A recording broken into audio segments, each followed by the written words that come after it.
All right, the Breaker Bros are back doing another mock draft with some friends. We got my son Teddy on the line. We got Breaker Bros, Eric and Josh, and then bringing back the heavy hitter, Drew. Josh will be drafting for the Bengals. Drew's going to be drafting for the Detroit Lions. We're just going to do first 3 rounds, and we're going to use the Pro Football Focus mock draft. So we're going to fire up the simulator and see what happens. All right, let's fire it up. All right. I'm going to start the draft. Ooh. Oh, no. Why would they do this to me? Yeah. Today. Yeah, but you got all the wide receivers. This is crazy. I did like 4 practice mock drafts, and every single time I got the tackle I wanted. All right, okay. I'm going to go for a trade real quick. If I can't get the trade, then I'm going to lock in my pick. I pretty much know who's going to be. But I would like to trade. Okay. Let's see. What are you trying to accomplish with the trade? So, if this doesn't work out, then I think the biggest thing for the Bengals is to add as many weapons that you can for Joe Burrow if you're not protecting him. So my thought is, if I can trade down because possibly a quarterback has dropped, that someone has won it, I could potentially pick up another second-round draft pick and still get a first-round draft pick. So hopefully I can get another target for Joe Burrow and pick up an additional second-round pick to maybe where we could double dip on the offensive line. So the team I have in mind would be the Carolina Panthers, because I would imagine they would want to try to either skip the Lions or Eagles. Sorry, Drew. But we'll see. Well, I heard that the Panthers offered Teddy Bridgewater and the 8th for Matt Stafford. Really? So in real life. So while Josh is doing that pick, how would you grade the Lions trade of Matthew Stafford from the Lions' perspective, Drew? For me, I would say the Lions, I would give them like a B- because they got themselves a former first overall quarterback and 2 first-round picks. And like with the quarterback, that he could be gone in a few years, or he could stay and he could be their guy. We don't really know what Jared Goff really is, because when he's been good, he's been very good, but he's also had a lot of weapons around him, and when he's been bad, he's been very bad, and that's usually with less weapons around him. So he seems to be a very system quarterback, and we'll see how that goes in Detroit, who's not that well known for having great quarterback success with quarterbacks who aren't as improvisationally talented like Matthew Stafford. Okay. I mean, so what do you mean by skill? I mean, to me, like Goff, played with Gurley. He had that great year, but then every other year, he's been playing with a bunch of Jags. Just a guy. Like who's great on that team? Jared Goff is a quarterback. He's a very traditional quarterback. He throws the ball. He doesn't do much like outside the box. He doesn't run very much. Like, he can't make something out of nothing like Stafford can, or like the newer star quarterback mold is like Deshaun Watson, Patrick Mahomes, who can work with their legs and make some crazy throws and stuff like that. He's like a traditional quarterback like you'd find in the 2000s, kind of guy the Ravens had on their team when they won a Super Bowl. It's like a quarterback who's serviceable. Yeah. Well, I don't think he's that bad. Well, it depends. You got picked yet, Josh? I do. Okay, so Josh, the Bengals are in with their pick. We do have our pick. So I tried to trade my first round pick to the Panthers for their first and second round, and then I tried to do the same thing with the Broncos for their first and second round, but they would not budge. So I'm going to go with who I think is the best available receiver, and I'm going to go with Jamar Chase. Because to me, he was clearly the best receiver last year. He did sit out this year. I know that probably maybe hurt his stock maybe just a little bit, but to me, it makes a lot of sense to add another playmaker who has played with Joe Burrow before. So I'm going to go with who I think is the best receiver in the draft, and that would be Jamar Chase. You happy with that, Teddy? Sorry, I'm having some technical difficulties over here. I'm okay with the Jamar Chase. I mean, Yeah. I like the idea of getting a top wide receiver. If you can't get the tackle and you can't trade down, I'd be happy with that pick.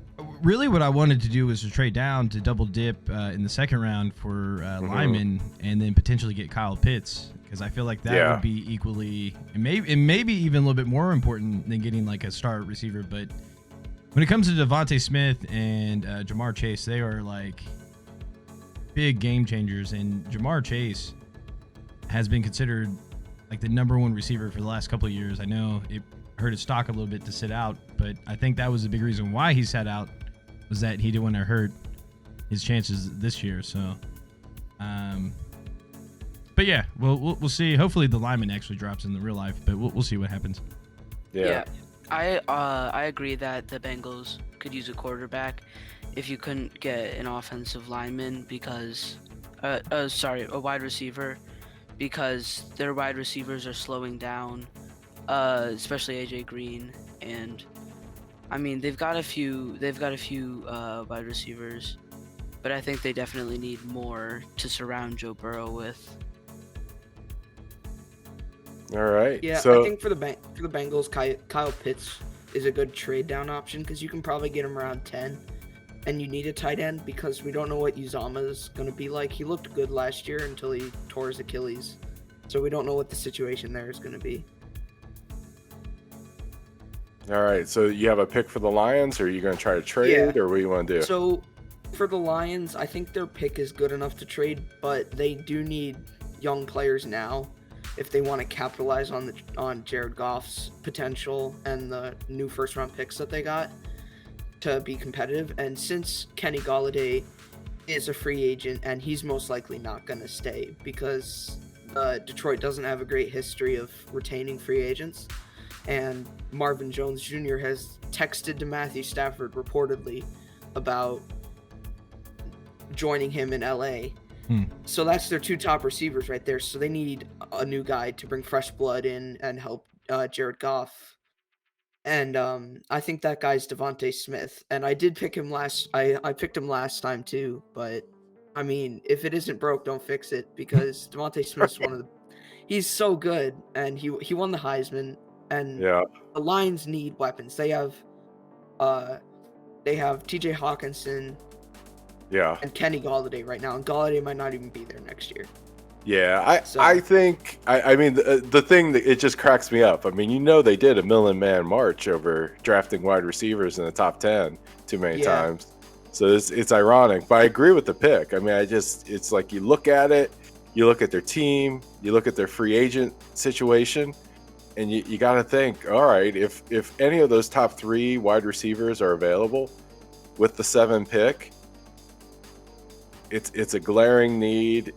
There are, it looks like there's some elite wide receivers. I mean, why? It just makes so much sense. I mean, aside from the odd history of the franchise itself, but I guess you can't get caught up in the past. You got to focus on the best players.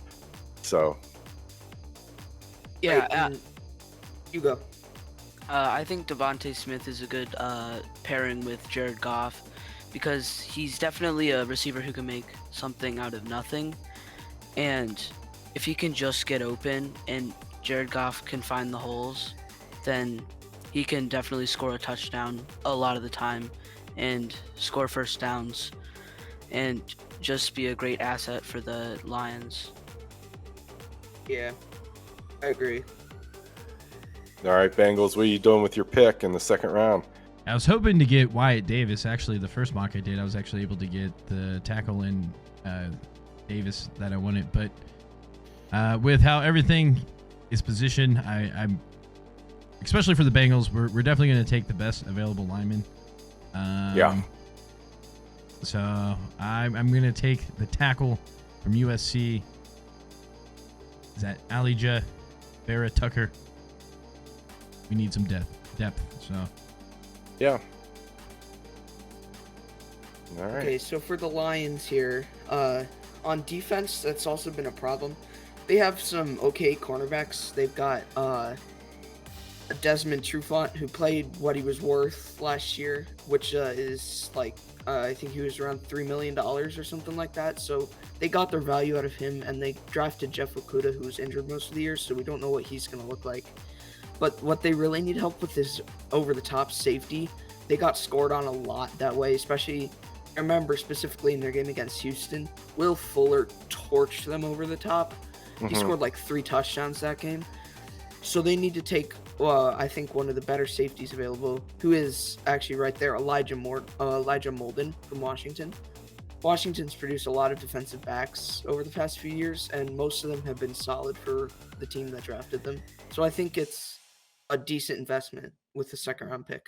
Yeah, I know. I like that. I mean, the Lions definitely need help in center field. Me and Teddy watched the Tampa Bay Detroit game, and they just got torched right down the middle of the field. Got torched by Blaine Gabbert every single time. It was just like they showed one replay where I can't remember. I think it was Godwin just ran right past the safety, and the safety just like watched him run past them. And didn't move, didn't do anything, just stood there.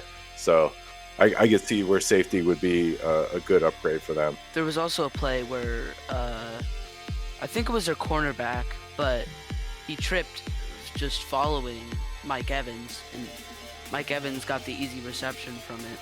So they definitely need help in the defensive back safety realm. There's just, I mean, even in Detroit, a lot of the times, there's just, seems to be when you watch the games, there's a little bit of a general lack of effort from the players. If they get down, it's just kind of over for them. They never try and make, like, Stafford was kind of the lifeblood of that team. Like, he would get the team going. He was a great leader. He would bring them back when people, like, when the team got down big and they started to give up on a game, Stafford would bring them life. He would inspire them. So we've never really seen Jared Goff do that with the Rams. Like, he's a good leader. Like, all quarterbacks are good leaders, but I think Jared Goff's leadership is generally a step down from where Stafford's is. And maybe that's just an experience thing, because Stafford's 32 and Jared Goff's like 25. I think the appeal with Stafford, maybe over Goff, is that Stafford is a little bit more gritty. Like, I feel like players are willing to play for more, or I guess for quarterbacks specifically, if they're willing to put their body on the line. There's been several times where I can specifically remember Stafford being like injured and still trying to play. And I think other players really appreciate that. Yeah. Yeah, he once dislocated his shoulder on a play and then threw a touchdown afterwards. So he definitely has a lot of grit, and he is a good leader. Yeah, you can see him lead his team a lot to wins some of the time, because there is a lack of effort. But Stafford was definitely the best element of that team, for sure. Yeah. Yeah, So I think the debate is how much of that leadership is natural and how much of that comes from his situation in Detroit, where it's just, like, not to really knock on the Lions, but they're not, like, generally the most successful team. They haven't really been successful since, like, the 90s, really. I mean, they made the playoffs a couple times, but they never really did anything. Yeah, I mean, has Matthew Stafford ever won a playoff game? I don't think so. I think they made the wild card in like 2017 against the Seahawks, and they got destroyed. And then I think they went sometime after he was drafted early with Calvin Johnson, and they lost again. So. Yeah, I'm just like, I mean, I appreciate the fact that Stafford is a good player, right? Yeah. But I just don't buy the whole Stafford as an elite player. I just don't think he's a difference maker. I think he's good, but I mean the Lions have been terrible, so he can't be great.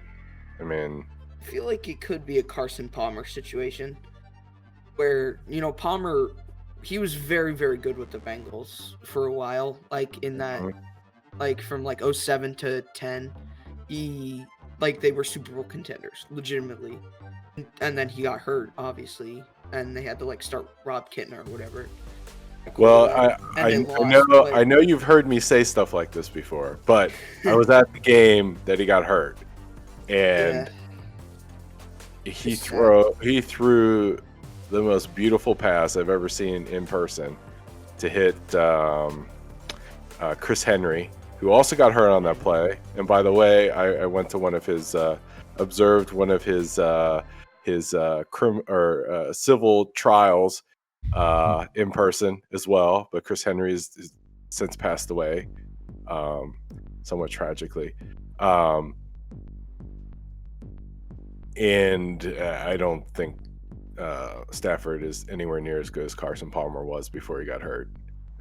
Carson Palmer was great. Stafford is just good. Do you know who you want for the Bengals in this? Whether we're in the third round now? Yeah. So I was hoping maybe a better cornerback would drop, because that's something that we would probably have to address. But secondly to that, at this position, since we have already covered the tackle, receiver and tackle position, I think we will most likely either get a backup or possibly a starter on edge, depending on if we can re-sign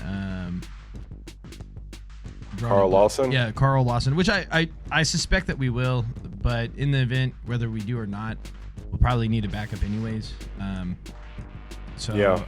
think we'll go with the best available edge rusher. So I'm going to take Ronnie Perkins out of OU, Oklahoma University, not the Ohio State University. So I think that would be a solid pick. Oddly enough, the mock draft I did before, I actually took a running back in the third round. So worked out. I like a running back. I actually got the running back. I would go Javonte Williams. We could pair him up with our superstar North Carolina back too. I could see that too. That's actually a possibility, but they're kind of similar in stature, really, at least, right? I mean, because Javonte is like a shorter back, but he's like a scrappy dude, like a short. Well, the thing about running backs, but he plays like he's a big guy. I don't think there's a with running backs the way it is nowadays. You can literally get 3 running backs just about the same amount of talent, and have them on your roster. So that's a position where if you can stack, why not? But in the Bengals position, especially how this draft rolled out, I think the edge would be a little bit more important. And this is kind of assuming that maybe we didn't cover the corner starting position or the edge starting position because... Well, I mean, but I think you hit it on the head, though. I mean, it's just like even if you re-sign Carl Lawson, that's great. You got the starter back, but you got Sam Hubbard, you got Carl Lawson. Who else do you have? You might want to add a person to the rotation. All right. With the Bengals running back situation, though, Joe Mixon, we signed him for a bunch of money that maybe in hindsight wasn't the smartest idea because he got hurt about midway through the season, and then Bernard stepped in and he showed he still has it. Our backups played very well. Samaje Perine played very well, and it just makes you wonder, was Joe Mixon worth all that money? He's very, very good. He averages a lot of yards per carry. I'll vouch for Joe Mixon. I'm a huge Joe Mixon fan. I think the deal was actually kind of team friendly. Because I think if I remember correctly, I think it's only close to $10 million a year. So the thing, because I mean you do bring valid points, but if you kind of look back to the Bengals season and why there was a lot of success with Bernard was he had a little bit more success actually catching the ball out of the backfield versus actually running it. With Joe Mixon, you kind of get a little bit of everything versus Bernard, where he's more valuable, maybe more in the flats. Not necessarily between the tackles, and I think that's where Joe Mixon has the edge, where he can actually run the ball up the middle if you need him to versus where you kind of have to use Bernard as kind of like a specialty back where he can run the ball and he can be effective, but he's more effective running routes against linebackers. And I think my knock on Joe Mixon is that when he wants to, he can be elite, but sometimes he'll go through like a string of carries where he just bounces everything outside. And instead of, taking the 1 yard or 2 yards, he tries to string it outside. And it's almost like Giovanni Bernard is a small back who doesn't know he's small. And then Mixon at times is a big back who plays like he's like a third down change of pace. Yeah, he plays like Tariq Cohen sometimes. It's just like, no, you're a big dude. Go in there and well, it's weird because put some hits on people. I was really concerned 2 years ago at the start of the season, especially when Zach Taylor took over, because it seemed like we had a pretty decent offense on paper, and especially the running game, and like nothing happened for like the first half of the season. But if you look at Joe Mixon at the second half of the season 2 years ago, like he was a completely different back, and he was able to hit the his 1,000 yard mark over the season. Like he got like 2/3 of his yards on the second half of the season 2 years ago. So with him fully healthy and actually like in an offense that's actually capable, or him not being injured or whatever the situation, because I think he would have came back this year had Joe Burrow not get injured. But I think since Joe Burrow got injured, I think they were just kind of slow to bring him back. But I think if you lose your quarterback like that, you don't want to rush your other guys that you're paying a lot of money to. Right. Because exactly. It's just a wasted season, basically. Right. And it's a good excuse to get your backup players out there and see how they really are. And that's but that's the thing though. I just hate that attitude. I hate it. You know what I mean? I'd rather have Samaje Perine going in there, putting his nose in there, playing football, right? Instead of like he's playing. Perine plays with a sense of urgency. He plays like, to be frank, he probably doesn't have the talent of Joe Mixon, but if Joe Mixon played with that edge that Perine plays with, like he knows that at any second, like he could be on the roster bubble, right? But like Mixon, at times he plays like, like he is like a Tariq Cohen, and he needs to be, for the Bengals to be successful, he needs to play like the physical Joe Mixon, and sometimes it just seems like he turns it off, and I don't know why. I mean, maybe he was playing hurt, and maybe maybe he's just displaying toughness, and maybe he's hurt and we don't know about it, but because he's like done both. He's had games where he plays like a scat back, and then he's had games where like I want to say the best like block I've seen a back do in a Bengals uniform Steelers, protecting the quarterback was Joe Mixon. But then you see that and you're like, great, if he does that every game, we're set. But he doesn't do it every game.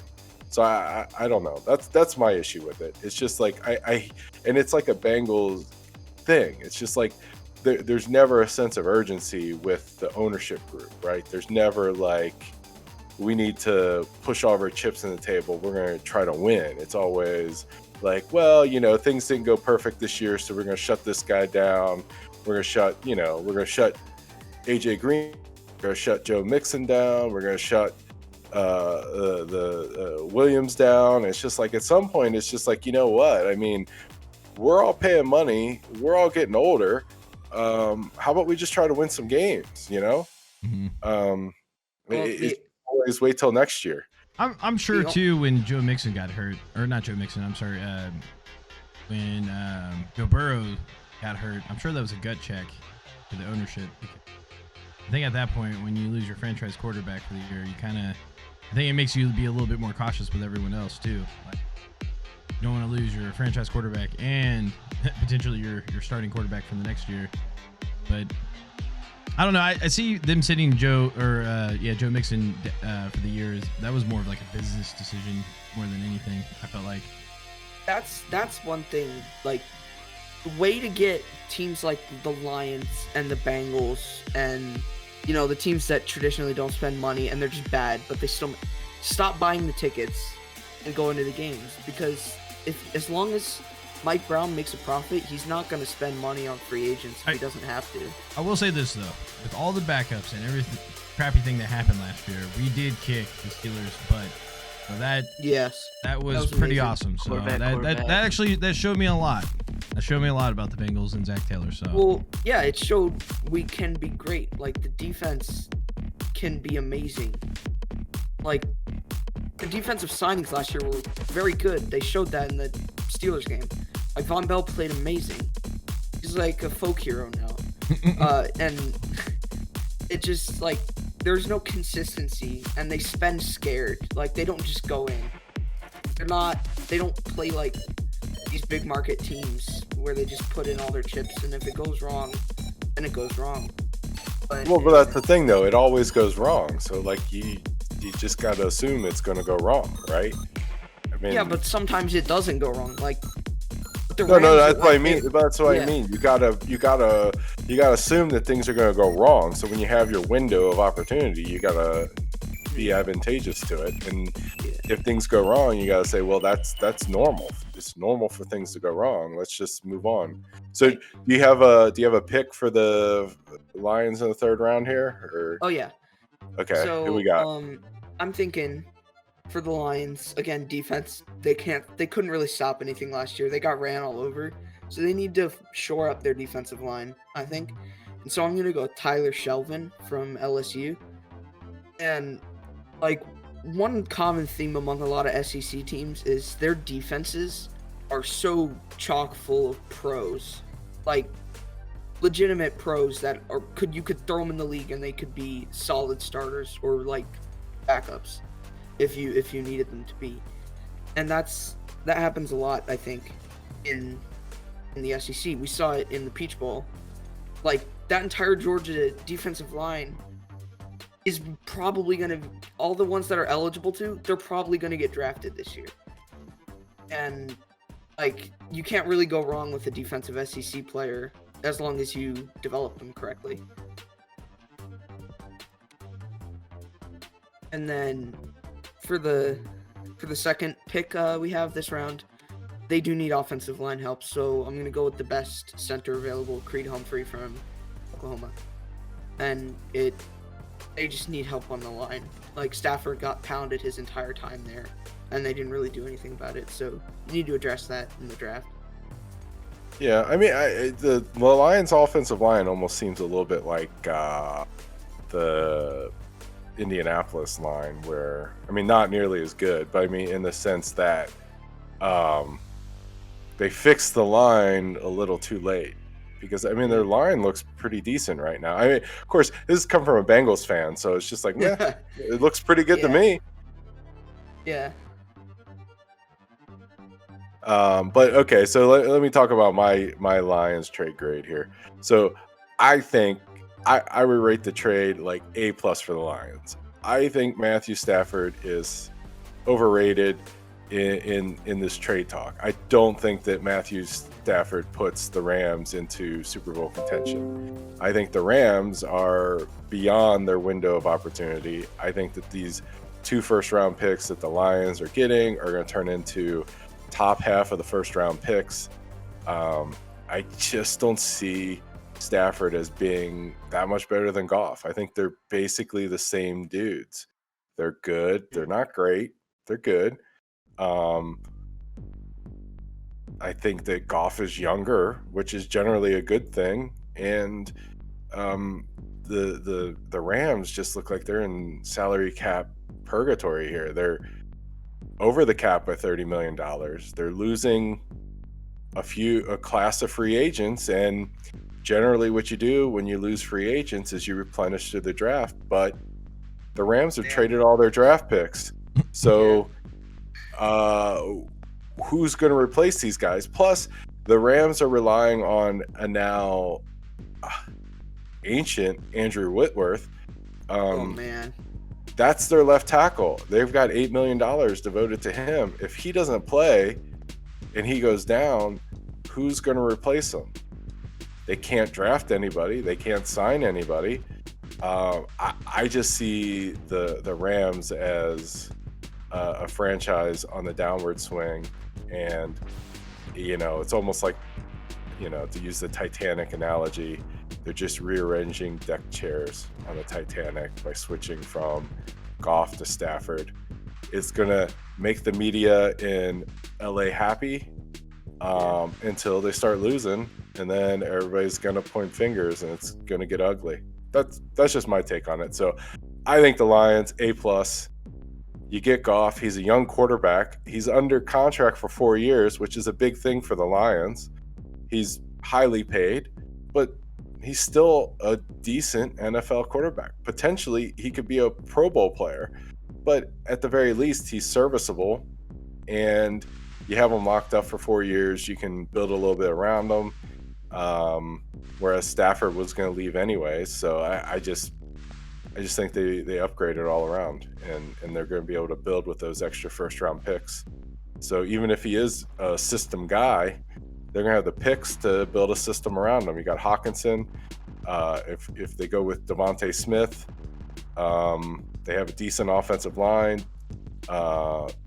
Swift looked a little froggy. The game I looks like he has a little bit of talent. So you got a decent back. You got a good tight end. You add a couple wide receivers.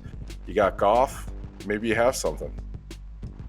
Yeah, I think this whole thing about Stafford and not being able to replenish through the draft, the Rams have said before, or like some executive or player from the Rams said their philosophy was hit rate on a first round draft pick is maybe 50% at best. Mm-hmm. There's busts every draft and there's hits every draft in the first round. So what they've said what they do is they take the first rounders and they trade them for someone established. The only problem is you're trading 2 or 3 and you're getting back one guy. So eventually that adds up, and they had their flash of brilliance in 17, 18, and maybe 19. Here's my question. And now it's gone. Who has? Well, I mean, but if it's a hit rate of 50%, the Lions are going to have 2 first-round picks the next 2 years. That means they're going to get 2 good players the next 2 years if you just go by the averages. Yeah, but they win. What's the Lions hit?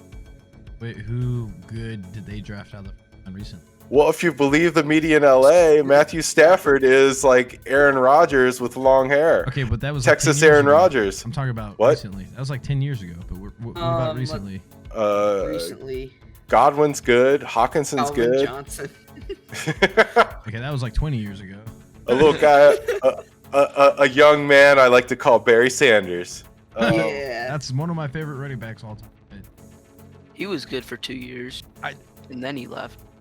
Yeah, he was good for I 6 definitely years think the and then Lions they won the banned. trade, and it's interesting to see the Lions kind of dig themselves in a hole. But we'll see. It shows me that the Lions organization really believes in their head coach for A. Well, they got a new head coach. Yeah. Well, I mean, he's been to Dan the Super Bowl. Campbell. He's gonna bite people's kneecaps off. No. I'm talking about LA. Kneecaps. He's 6'7". I'm talking about the Rams. Sorry. It shows that the Rams trust. Oh, the Rams believe in Yeah, Scrappy Doo. But think about how many first round draft picks he's already traded in the head coach of the Rams. He's traded at least 6, yeah. right? 6 first round picks. At least, because they got Ramsey.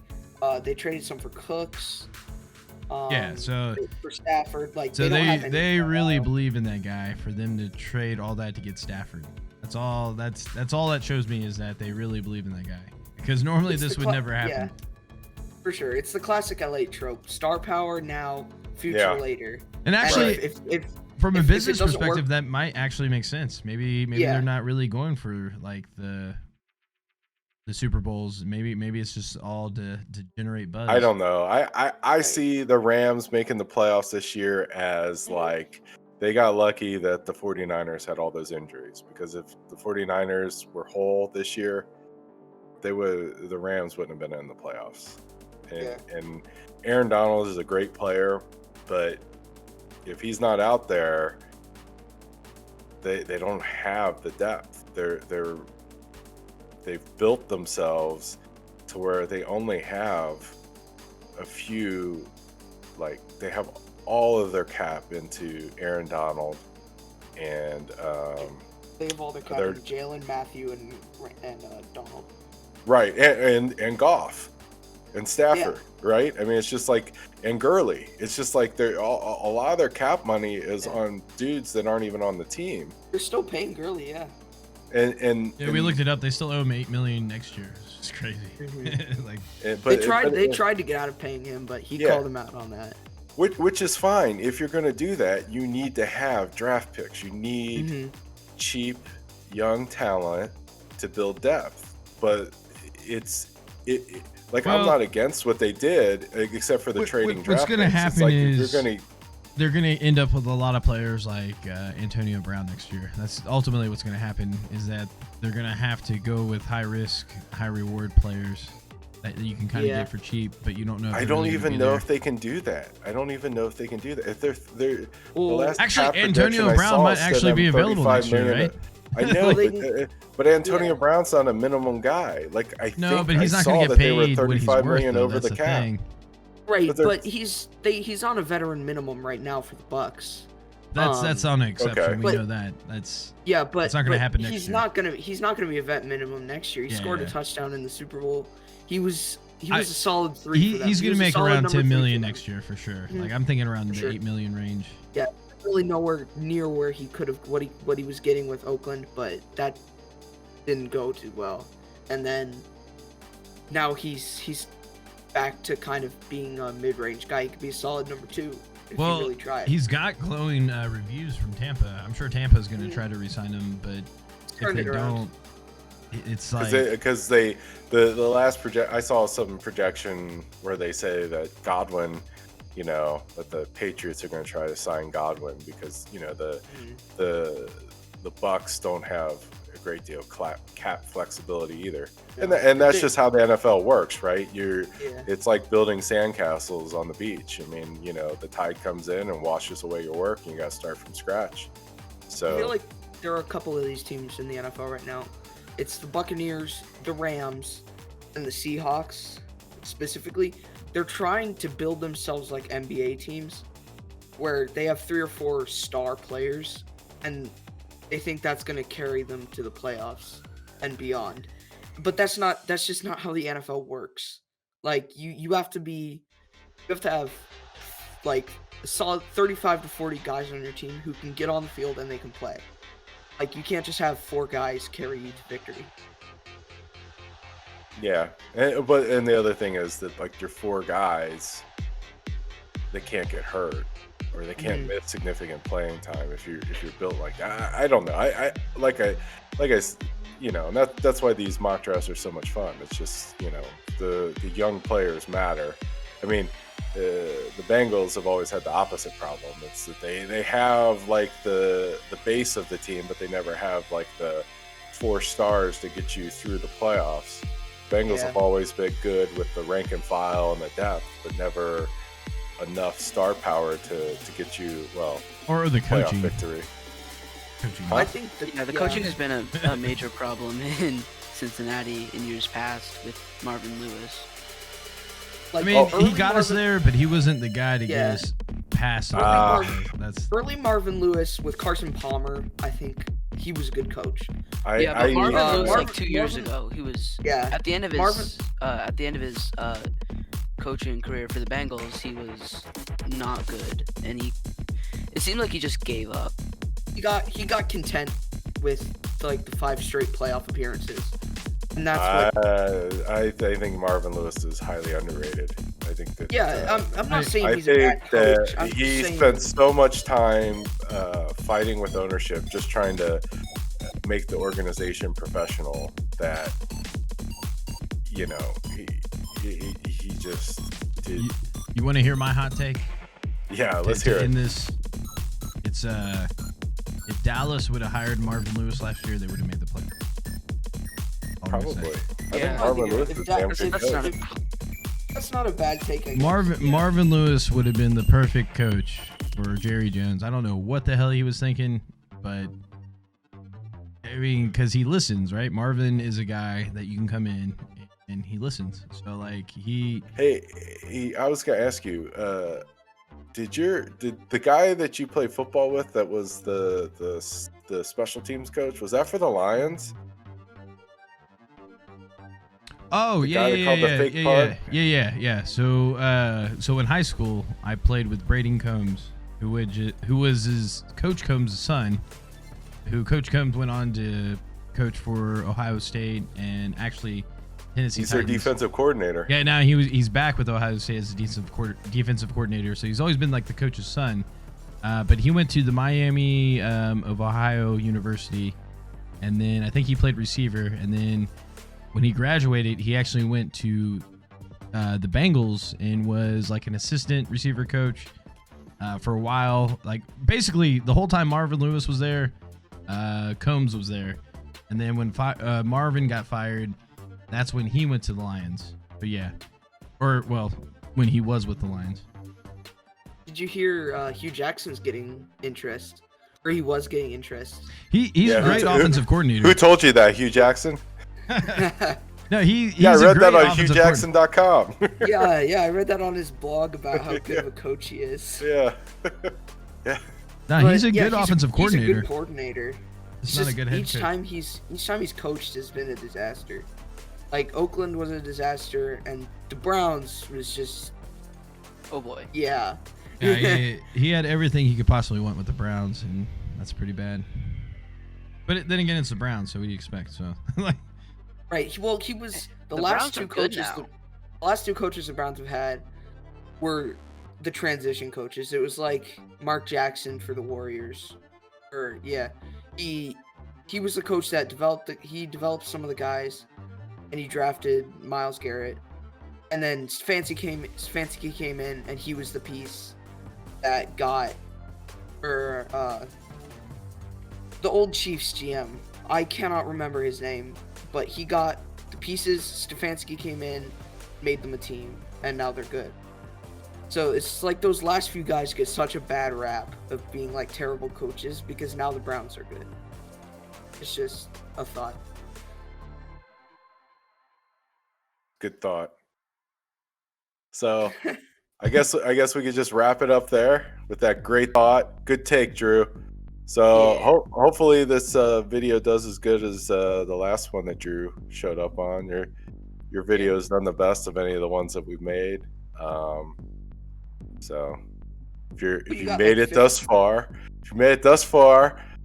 please subscribe. Please leave some comments. Let us know what we messed up. Let us know who you would have picked for your favorite team. Let us know who we should mock for. Just leave some comments. Please subscribe. Please keep watching.